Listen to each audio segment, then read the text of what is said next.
Was there any one on the offensive line in particular you saw as a weak point tonight, D4? I seen I actually seen Christian Jones have a few pancakes, but if I'm gonna say anything, it's just I'm going off past history.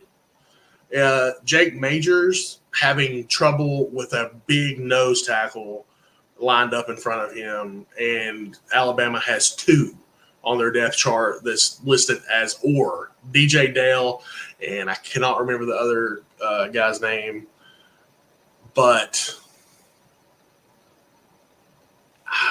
that's who I say.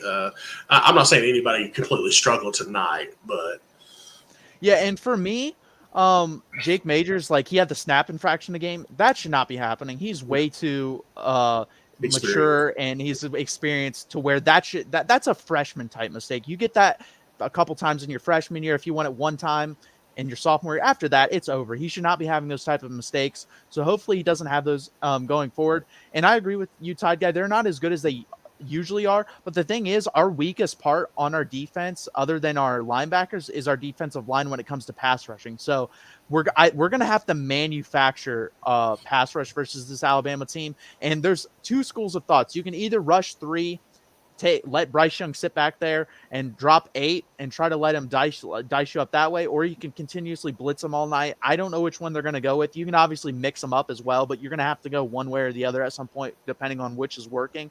Like what we saw with Ohio State tonight, Kirk Herbstreit brought it up, and I was thinking the same thing. What they did is exactly what the NFL has done to Patrick Mahomes. They've rushed 3. They put 8 back there and they say, here, we're going to let you have 4 yards every play if you want it. But guess what? I don't think you're patient enough to take 4 yards every single play and go to and just death by 1,000 cut us. So I don't know what we're going to do there. I don't know if that's the style we're going to go. It's going to be interesting to see what we decide to do.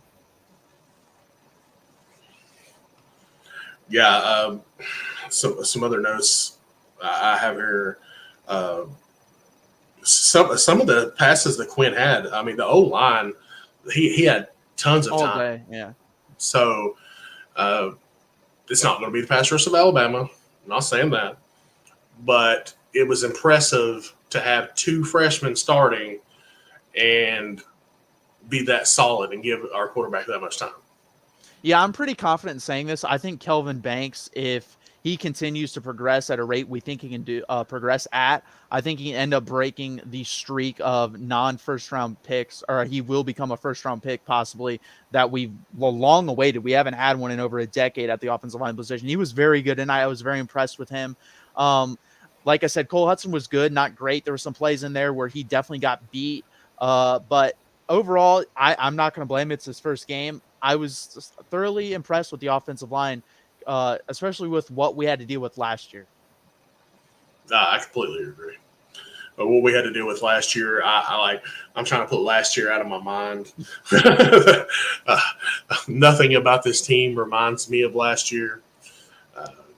Yeah, I think this team is more calm than last year's team already. Like they don't get too high or too low from what I've seen. They're kind of just going with the flow, which is exactly what you want from a young team. That's actually the biggest thing with you have is young teams. Sometimes they'll get really amped up and go crazy, and then other times they'll just like bottom out. And I'm hoping that this continues and we don't see that versus the Alabama game where we don't come out guns a-blazing and then just all of a sudden fall flat on our place, and we're just consistent the whole game with our energy level.